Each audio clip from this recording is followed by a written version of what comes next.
So, Erev Tov. Our parasha is Parashat Re'eh. Re'eh is see, look. Until today I can tell someone, Re'eh, look. It's not modern Hebrew, but I can use it. Modern Hebrew would be Tistakel. So, in our parasha there is many important subjects. Not only a lot of subjects, also important ones.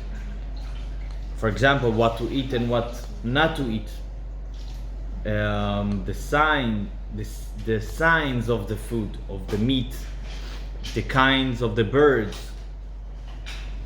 A lot of laws that connected to the land of Israel, the laws of Shemitah, the laws of Maaser, percentage, the 10th percentage that we giving to the priest, and the Levi is also giving 10% from what he got.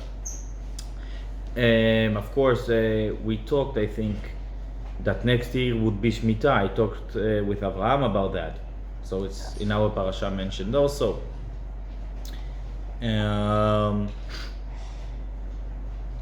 Tzedakah, the laws of tzedakah is in our parasha.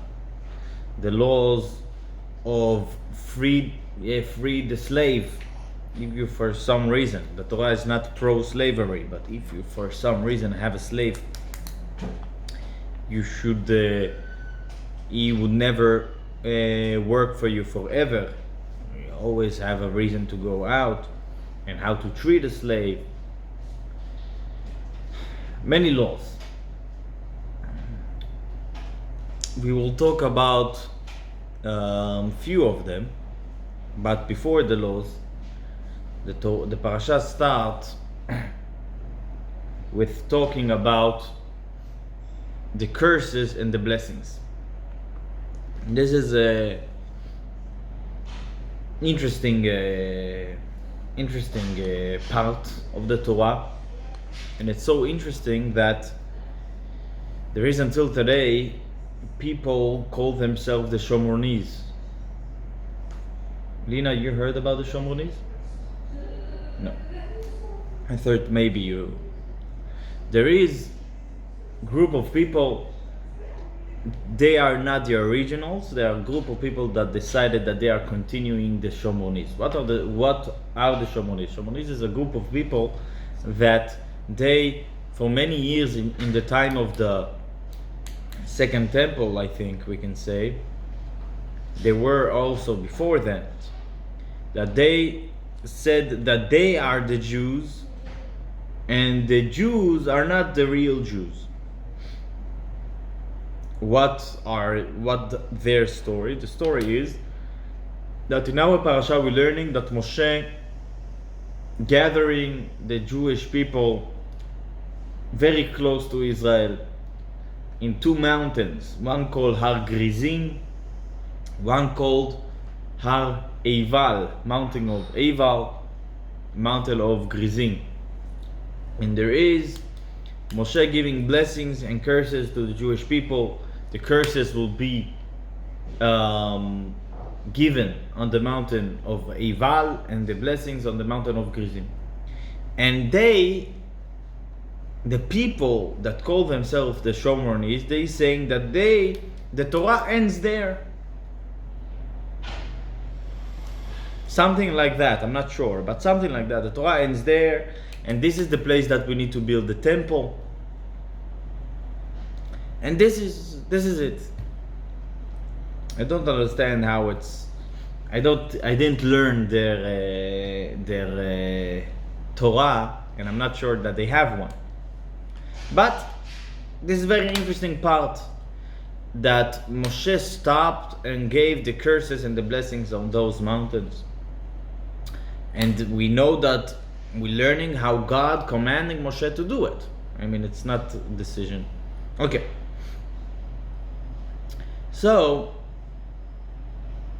this is the beginning of the parasha, the blessings and the curses. And then Moshe continuing with very special laws that separating us from being from other people.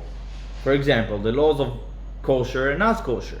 They are not only laws that we as Jewish people have in our life. It's also separating us.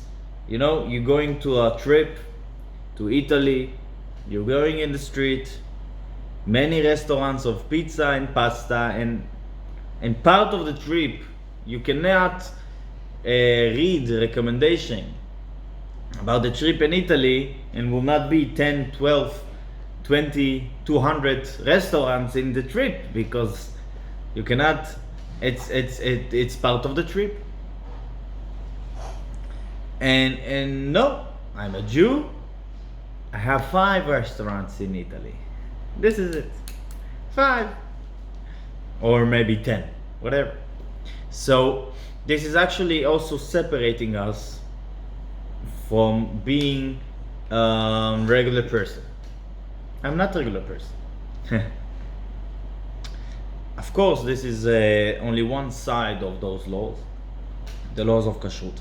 But Moshe giving those laws together, the laws of not worshipping other gods, not doing customs that connected to something not Jewish, and we will talk about one of them, and the laws of kashrut, and many laws about a person that seducing to worship other gods. And it's very interesting. We talked, I think 2 weeks ago. Last week it was I was a bit drunk, and I talked. I did the video of the meeting alone.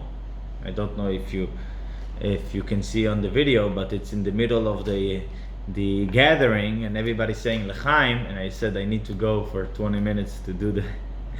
And this is what we have in the YouTube channel. Last week it will be 20 minutes, and my eyes a little bit. So this is last week, but 2 weeks ago we talked about very interesting commentary on the Torah of Rabbi Yaakov ben Asher, the Baal HaTurim. He wrote the first halachic Shulchan Aruch, the first Shulchan Aruch. It's called Arba'a Turim, and his way of learning and explaining the Torah is very unique way. The way that we talked last week was that he finding similar words in all the Torah and finding the connection between them.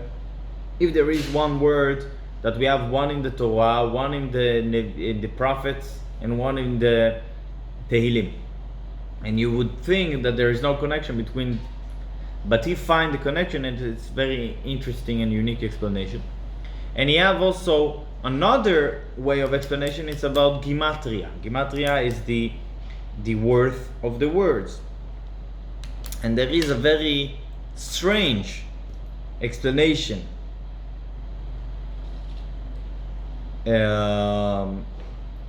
of his in our parasha, and it's so strange that if you would look in very old Chumash, you would see the explanation, the commentary of the Baal HaTurim.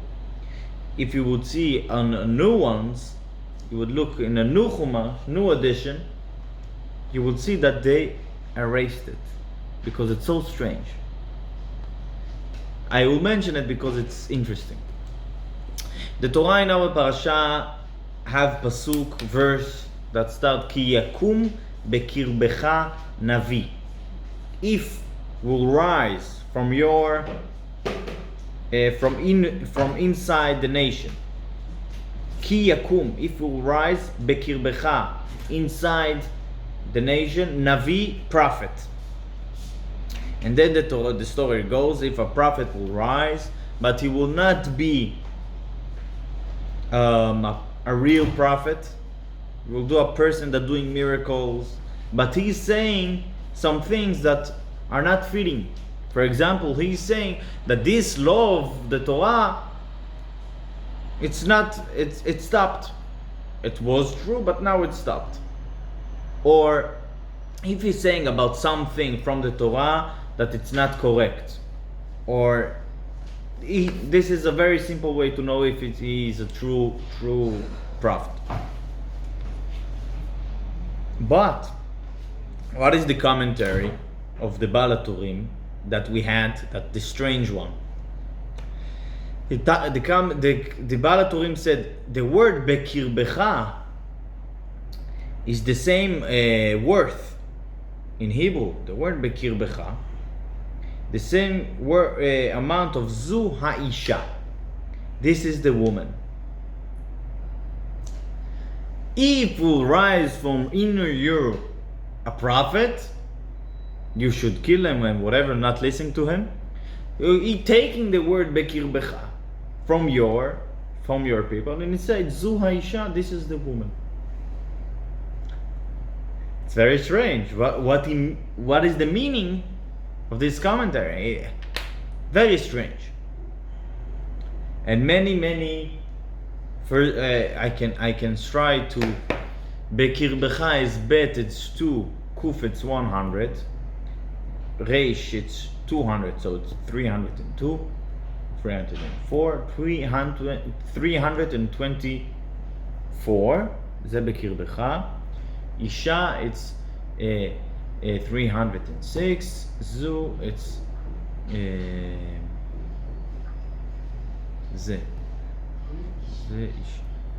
it is 7 and 5. It's 12.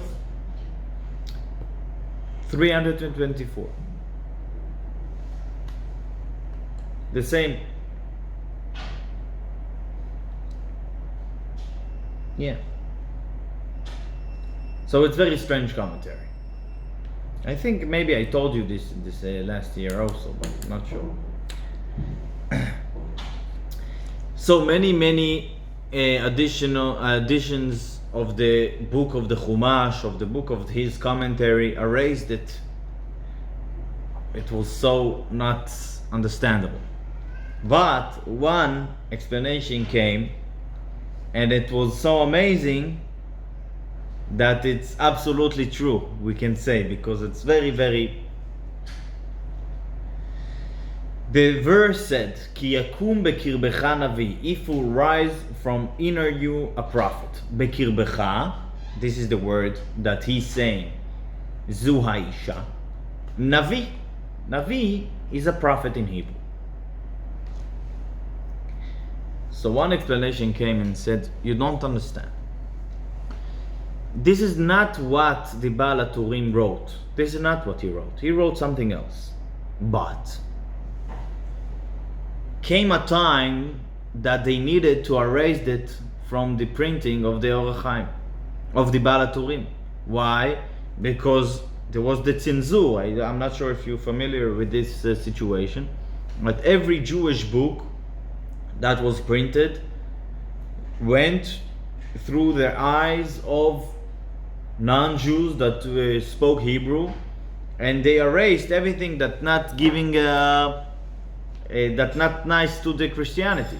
Not many parts of the Talmud we don't have, and we only in the last years recovering. So came one printer of this commentary, and he knew that they will see this commentary and will erase it. And he wanted it to stay, because that people should know. So what he did, he erased half of the commentary. He erased half. If Jewish people are smart enough, they will understand. What is the half? The Baal HaTurim is not only quoting Bekirbecha and he explaining Zu Ha'isha. He quoting two words. He quoting Bekirbecha Navi, also the word after. And the Gimatria is also of another word. Bekirbecha Navi is the same worth of Zu Ha'isha Ubna. This is the woman and her son. the woman and her son, we more understand who we're talking about. Yes? We're talking about the prophet that everybody thought that he's a true prophet in his time.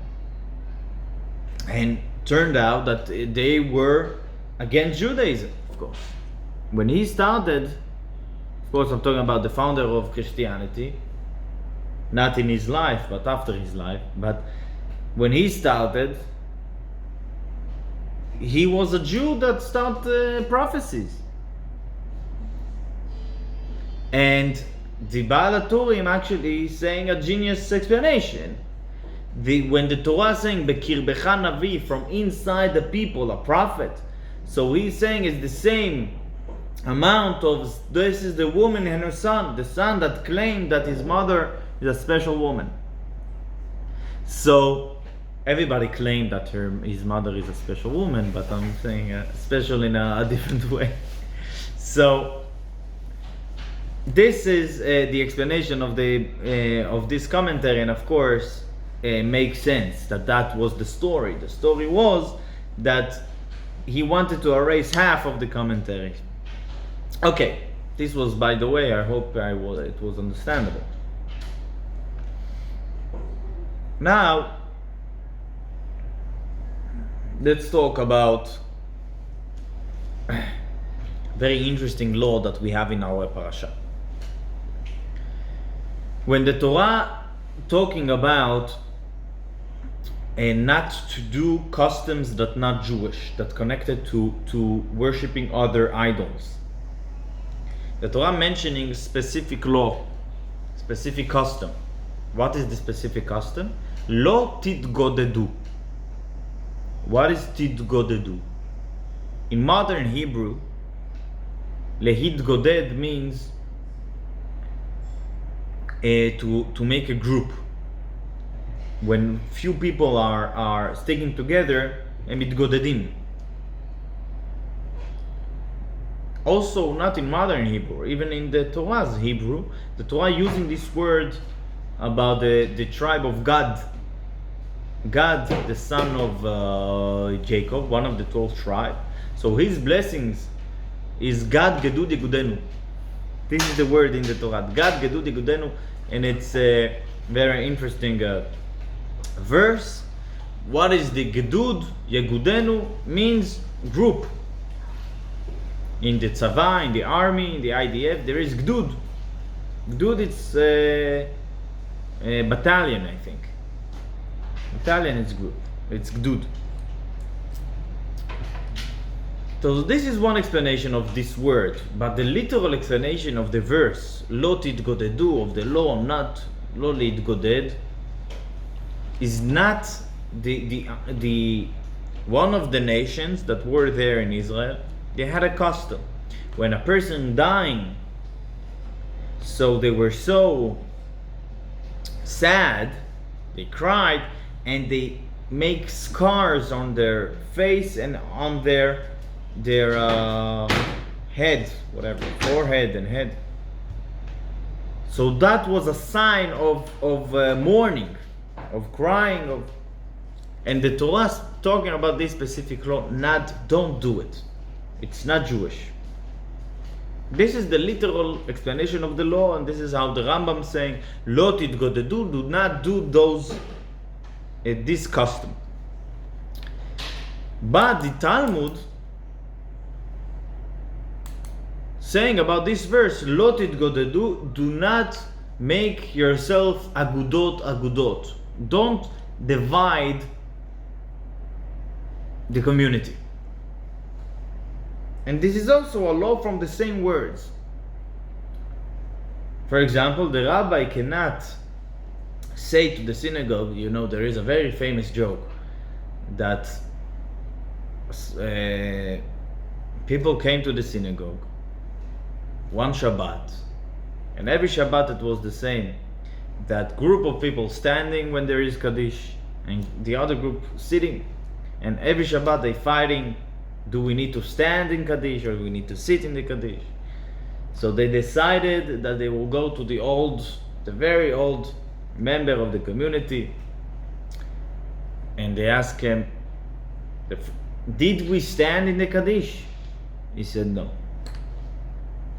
Did we sit in the Kaddish? He said no. So what we did?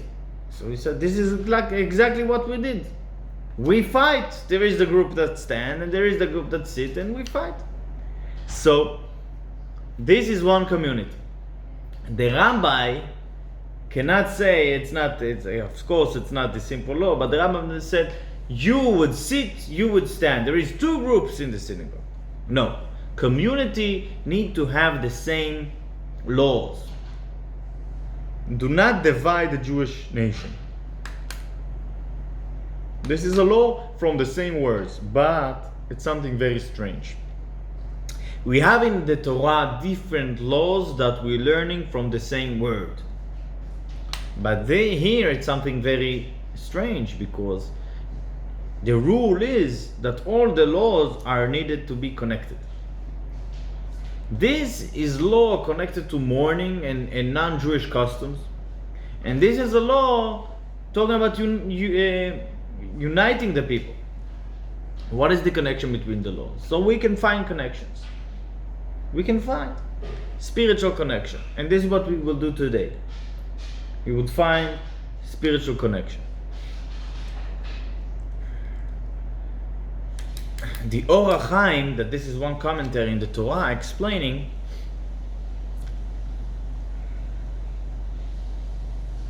that when you mourn too much, what does that mean? To cry and to cry and to make scars on your body, to mourn. It means that you think that you will never see him again. It means that you're dividing yourself from him. You would say, now he left and I'm here. Of course, this is not true, because you see him there and you will see him here again. So this is why it's not true. And the same thing with the law of dividing. Not to divide each other means we are united. We are connected to each other, not because we live in the same community, because we have the same customs, we have the same Torah, we have the same beliefs, and therefore we will see each other until the end. We will be until the end together. This itself is a perfect explanation. Also, the Or HaChaim bringing a nice analogy. What was the analogy was that the father, the king, sent his son to a very far place to be his representative, and he become beloved in the place. He become part of the nation. They celebrated his birthday, his wedding day. He become married with local people, and he was involved until the end. One day, after 30 years, getting a letter from his father telling him, okay, now I want you here back to help me at the palace. So he's gathering all the community and telling them, okay, I'm going back. The king called me. All the community start crying. But how much they will mourn? They cannot mourn as he died. He's not dying. He's going back to his father. He was here in a mission, and now it's a good thing. He's going to his father. He finished. So the Or HaChaim said, "Why are you crying so much about a person that passed away? There is God. He sent this soul. He sent this person here to this world to do some mission. The soul was involved, was beloved, creating a life, creating family, creating friends. But he finished his mission and going back to his father. You should not cry so much. It's a good thing." This is what he said. His analogy. And this is nice. There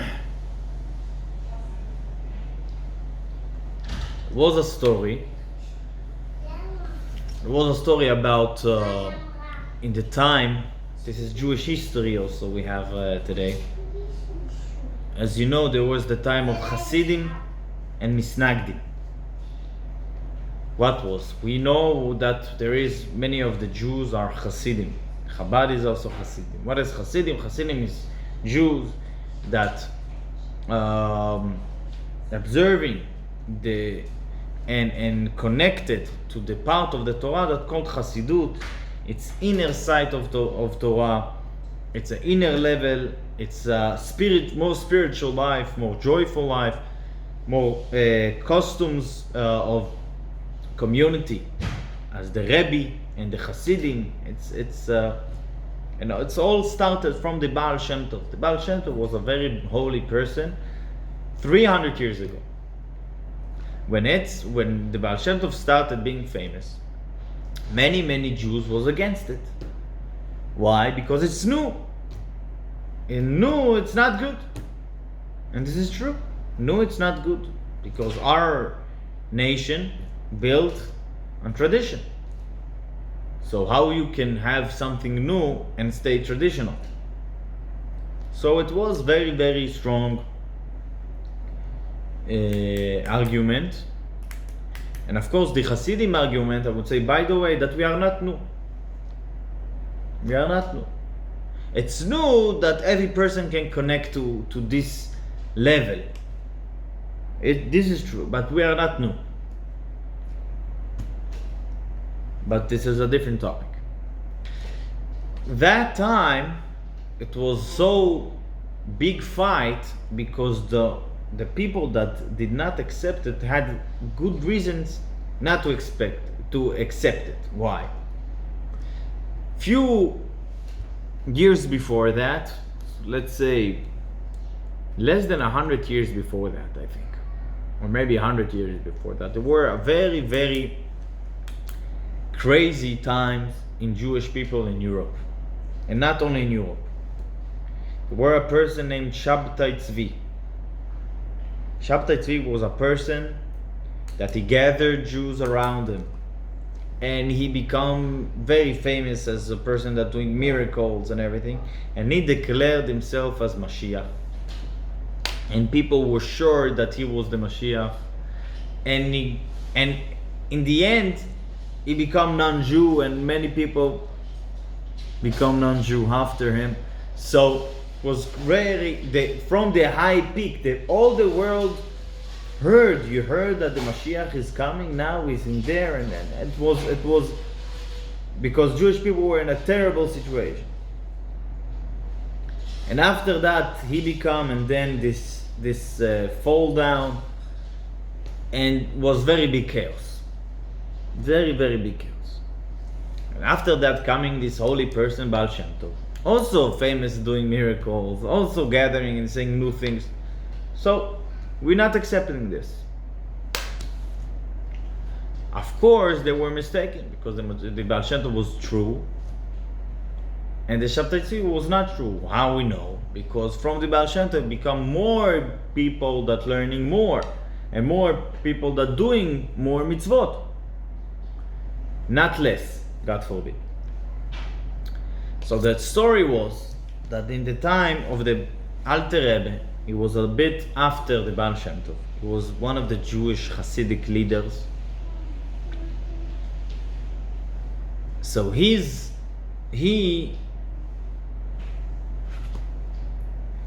had the fight, the argument with the non-Hasidic leader. Who was the non-Hasidic leader in his time?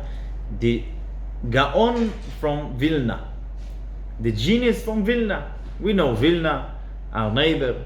So there was a very, very, very important city. Very, very important city. It was the Jerusalem of Europe.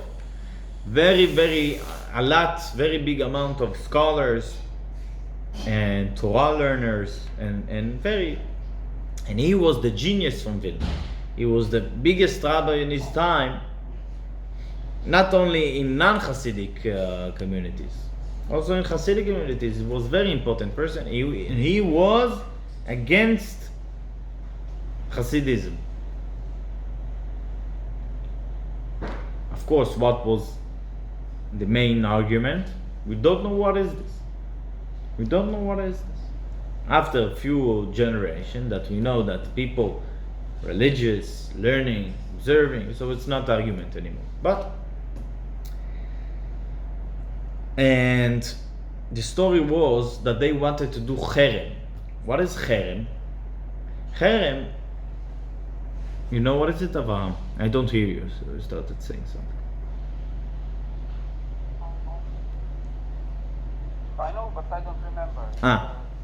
Cherem is a declaration of Jewish court that he can declare that this person, you're not allowed to talk to him, you're not allowed to do business with him, Jewish court have this power. Why Jewish court have this power? Because if someone, for example, not coming to the court, I'm coming to the court telling this person stole from me money, owes me money. The court summon him and he's not coming. So what is the power of the court? So the Jewish court can do cherem. You're not allowed to do business with this guy until he's coming. He will come. So this is power of Jewish court. And they wanted to do cherem against all Hasidim. And they did, actually. How we know they wanted to do? Because they did. There is the famous joke that one kid came to his mother after school, telling her, the teacher wanted to give me a slap today. So the mother saying, how do you know that he wanted to do it? So he said, because he did. What do you mean? He did. He said, he wanted. So they did this amazing thing. That was in the peak of the fight. It was a fight. Clearly a fight. And the Alter Rebbe himself went to jail, as we know, because they arranged it. It was not a secret. Until today, we know it. But this is not our topic either. When they arranged this cherem, very big rabbis signed, and the genius from Vilna, the Gaon from Vilna, the Vilner Goen also, and they came to one of his big students and asked him to sign. So he said, no, I will not sign. They asked him, your rabbi they signed it, and he is like an angel, your rabbi. So he said, I have a question for you. When God asking Abraham to sacrifice his son, we know the verse said, and God said to Abraham. God himself said to Abraham. Then Abraham taking his son, coming to the mountain, putting his son on the altar, taking the knife, and then the Torah said, then angel called to Abraham saying, Abraham, do not sacrifice your son. Angel. This student asked, why, when God telling him to sacrifice is God himself, and when he telling him not to sacrifice is angel? So he's saying it's very simple. When you telling a Jew not to sacrifice, not to kill other Jew, you don't need God himself. Angel is enough. When you saying to another person, sacrifice another Jew, you need God himself. Angel is not enough. This is what he telling them. I know my rabbi is an angel, but he's not God himself. Before I will sign this declaration, what is the meaning of this declaration? The declaration means that I and him are not the same community. We are not the same people. When he's saying on this group of Jews that we are separate, we're killing them in our mind. And this God himself needs to tell me. The story goes that other student of the Vilna Gaon, his name was Velvel Brisker, because he's from Brisk. Brisk is also in Brisk is Belarus, I think, maybe. Belarus. Belarus. I'm not sure. I saw the rabbi from Brisk a few days ago, but I'm not sure where is it. So the story goes that after the Vilner Gaon heard these words, so he stopped all activities against the Hasidim. But the declaration was done. So this is the connection between those two laws. We are not separated, not here and not afterlife. There is a unity between Jews in the laws. We're doing everything the same, and also those laws are not something material, something physical that affecting only this life. When a woman lighting Shabbat candles, she's not only connected to all the Jewish women in the world that lighting Shabbat candles this Shabbat, she connected to all the women that lit Shabbat before and 10 years from now and 1,000 years back also, because they are not something physical, there's something spiritual. You connected to all Jews in whole history, and not only that, you connected with the women that will be 1,000 years from now, because the connection between Jews is not physical. It's not connection. We are not community because we're giving food and because we are helping each other. This is one, of course. This is a very, very strong part of community. Also in Jewish laws. In our Parashat also, tzedakah. But we are connected in spiritual way. So you connected to each other as you connected to the dead. It's the same connection. It's a spiritual connection, and every action is connected forever. This is this idea. I think it's very strong and powerful idea.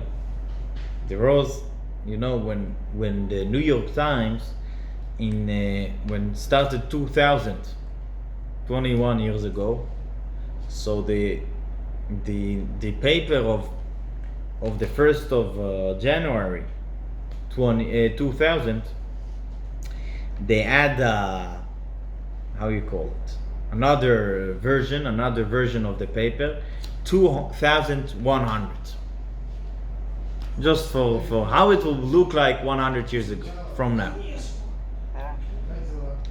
And they had robots, they had people in the moon and on Mars, they had whatever, robots demanding free election, and whatever, a lot of things that probably none of them would be in 75 years from now, but whatever. But one thing was exactly like the paper of 2000. Shabbat candle lighting, exactly. In the end of the paper, one small box was the Shabbat candle lighting. Shabbat candle lighting in New York in 720. This is amazing. That there is things that will never change, and this is connected to what we talked today. I will just say one last thing about food. This is really nice story actually, and really nice topic. The connection to all the generation before and the connection to all the generation coming after. Yeah. It's really powerful actually, and really strong. It is. Yeah. You know that we, unfortunately, me and you, Avraham, in a lot of funeral in Estonia, we're going there to help, yes, and there is the speech of the Rabbi Shmuel. Sometimes he's speaking also in Yiddish, if he knew that the person that passed away was Yiddish speaker. Sometimes in Russian, sometimes adding few words in Estonian, but almost always he's saying the same point. Yeah, there is the same point. What is the same point? The same point is that the body not in this way, but the body was created from earth. The body is sand and created from sand and going back to sand. But God, when He created human being, He created him separately from all creations. All creation came from the ground. The human being was created in two different things together. The body was created from the ground, and the soul was given to the body from God. So when the body going back to the ground, we're talking about one part, and one part that is created 80 years, 100 years. This is a very small part of this being. The human being is something that was existed from the first man and will be existed until end of days. And this is the other part of us, that this is eternal. And all the good things that we do are connected to this part, the eternal part. We looking on very, very small time in this line, we can call it, yeah. Yeah. So yeah, this is the speech of Abraham in other words. Yeah. So I see we have 4 minutes we will have until the 45 minutes. There is about food. I heard once, I said it last year, I remember it clearly, but I will say it this year again. Okay. We have the anti-Semites, unfortunately, have amazing explanations why things happening. For example, when suicide bombers started, suicide bombers, it's the only one invention of Palestinians. The Jewish state, as a state, invented many things. Palestinians invented one very strong thing. This is called suicide bombers. And what was the explanation of Europe and many other very kind countries? They explain, what do you mean? You're depressing people for so many years. They're suffering so much. This is the result. Well, I need to finish, my battery is going low. So, it's very interesting that our question is, we suffered for 22,000 years. We are not so smart to think about this amazing invention of suicide bombers. What is the difference? You know that according to history, Jewish people were exiled for at least 100 times. Communities. All those communities came to the different city, and after a few years you would find them doctors, you would find them close to the king, to the very, very in the building, in the life side of the city, not in the dark side of the city. Why when Jewish people exiling or become foreigners to a new place, they're not suicide bombers, they are the life side of the city? What is the secret? And the secret is that in Jewish DNA there is something very strong, and this is food, because Jewish people like to eat very much. And what are we eating? We eating kosher. What is kosher? Kosher animal. Kosher animal have two signs. But those two signs also we will not talk about the signs, we'll talk about the animals. The animals that have those two signs are animals that not eating other animals. They cannot eat meat. And Jewish people eating those things for 3,000 years.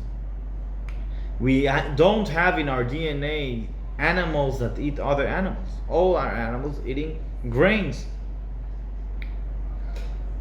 So this is something very simple. We cannot eat other animals. We can build. We cannot destroy. And this is, of course, the something in the end and after all the explanations about kosher, and there is many, but there is this simple fact. This I wanted to mention this small idea, and I think we talked a very strong idea today, so it's enough. Shabbat Shalom. I will just close.